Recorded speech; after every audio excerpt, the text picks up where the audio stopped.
Gimana ceritanya? Dia ngerencanain pembunuhan untuk istrinya sendiri, tapi malah dia yang meninggal, guys. Asli ini di TV beritanya lagi ada di mana-mana. Kalian yang orang Indonesia ini wajib banget tahu tentang kasusnya. Malam ini gue bakal bahas di satu video ini tanpa part-partan.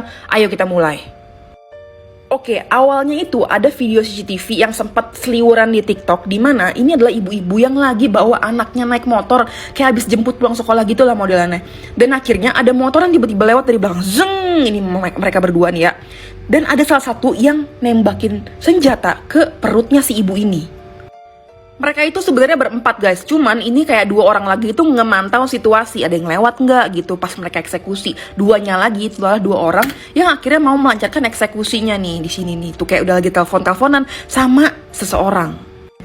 Awalnya tuh orang pada bingung kan, pada komen kayak, ini orang siapa sih, jahat banget kok, ibu lagi bawa anak segala ditembak dan lain-lain, kok jahat banget sih, siapa nih orang yang jahat gini.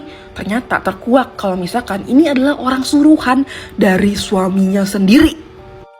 Ini adalah muka suaminya yang namanya itu Bribda Muslimin, anggota TNI. Bayangin anggota TNI bisa melakukan hal sekejam itu ke istrinya sendiri.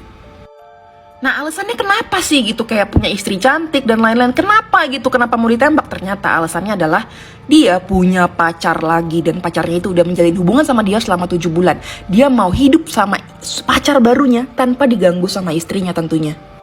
Mendengar kabar istrinya itu ditembak, akhirnya dia mengantarkan istrinya juga ke rumah sakit untuk berobat, kayak ya buru-buru gitu kan. Sampai akhirnya di sana istrinya lagi ditanganin, dia malah keluar nih dari rumah sakit, dan ternyata beberapa ratus meter dari situ dia ngambil uang dan dikasih ke eksekutornya. Bayangin, di saat dia nemenin istrinya ke rumah sakit karena tembakan itu.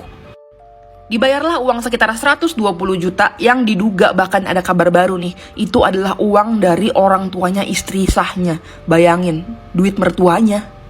Dan ini bukan adalah percobaan pertama. Pertamanya udah pernah dicoba diracun, gagal. Terus pura-pura jadi maling, gagal. Terus begitu disantet kabarnya juga gagal. Dan akhirnya sekarang lah eksekusi penembakan. Gila, udah keempat gak tuh? Setelah membayarkan 120 juta tadi kepada 5 orang yang disuruh sama dia, akhirnya dia membawa pacarnya yang berinisial R itu ke daerah Wonosobo untuk akhirnya tinggal bersama berdua, dan akhirnya dia bilang, aku baru aja menyuruh orang untuk menembak istriku sendiri. Pacarnya kaget dan akhirnya, gak mau aku tinggal sama kamu, aku gak mau terlibat. Akhirnya dia dicampakan. Dan akhirnya karena dia ditolak sama pacarnya sendiri, akhirnya dia kesel banget lah, pacarnya ditinggal di Wonosobo, dianya pergi ke rumah orang tuanya di daerah Kendal. Di situ dia minta maaf ke orang tuanya, terus mengakui semua perbuatannya kepada istrinya, dan orang tuanya menyarankan dia untuk menyerahkan diri ke polisi, tapi dia menolak. Dan tepat hari ini 28 Juli, kabarnya dia meninggal dunia, dan dugaan sementara adalah dia menenggak minuman beracun.